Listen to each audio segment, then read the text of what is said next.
¿Cuánto tardas en tomar un café? Eso basta para enterarte de qué acontece más allá de las fronteras de Guantánamo. Esto es El Mundo en tu Bolsillo, un podcast del periódico Venceremos. Soy Melissa Vargas García y en breve te cuento lo esencial de esta semana.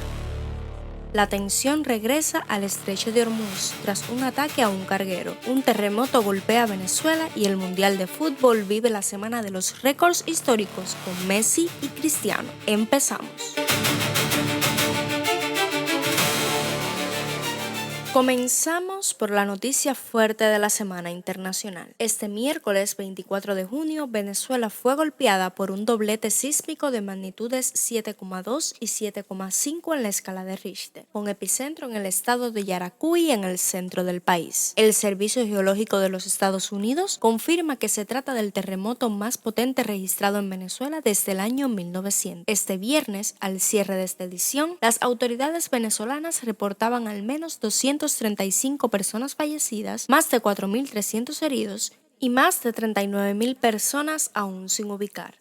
El gobierno cubano emitió un comunicado oficial de condolencias y reiteró su disposición a acompañar las tareas de recuperación, mientras el Ministerio de Salud Pública confirmó que todos los colaboradores cubanos de la misión médica en Venezuela fueron localizados y se encuentran fuera de peligro, y que continúan asistiendo a las víctimas en las zonas afectadas.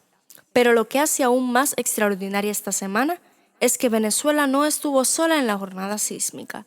El 24 de junio, prácticamente al unísono, se registraron sismos en Japón, California, Chile, China, Filipinas y Nueva Guinea. El diario El País de España lo definió como una casualidad sísmica. Los sismólogos advierten que no hay conexión causal demostrada entre estos eventos, pero la coincidencia temporal mantiene en alerta a los servicios de protección civil de medio mundo. Para Venezuela, sin embargo, la tragedia es real y en curso. Las cifras pueden seguir creciendo en las próximas horas.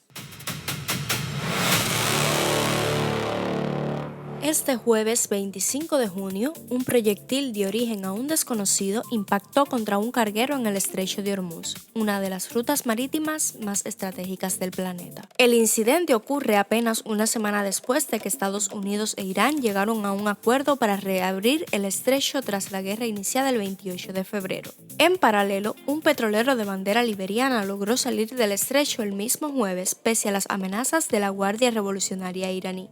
Según reportó la agencia AP desde Dubái, la tregua sigue formalmente en pie, pero el proyectil del jueves es un recordatorio de que en el Golfo la paz se mide por días.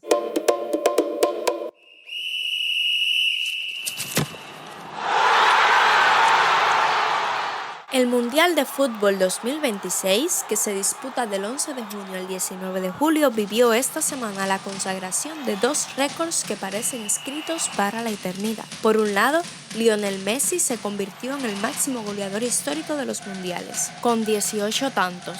Firmó un doblete en la victoria de Argentina 2-0 sobre Austria y llegó a 5 goles en el torneo, liderando la tabla de goleadores. Por otro, Cristiano Ronaldo se transformó en el primer futbolista en marcar en 6 mundiales consecutivos, desde Alemania 2006 hasta Estados Unidos, México, Canadá 2026, tras anotar 2 tantos en la goleada de Portugal 5-0 sobre Uzbekistán, un récord que ya se considera casi imposible de igualar. La fase de grupos cierra esta semana y deja con vida a las selecciones latinoamericanas de Argentina, Brasil y Colombia.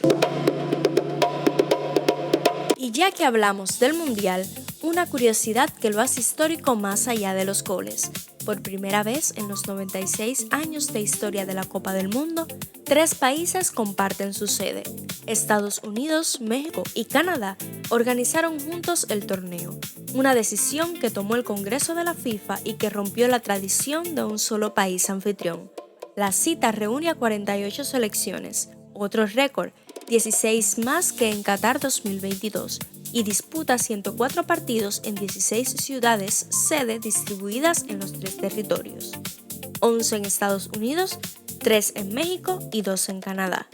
México además entra al libro de los récords como el primer país que organiza 3 mundiales, después de los de 1970 y 1986.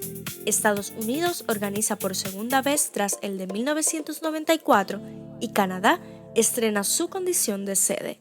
3 países, 96 años de historia y una sola copa. Y por si fuera poco, la final se jugará el 19 de julio en el estadio MetLife de New Jersey. El Mundial de los Récords, también el de los 3 hogares.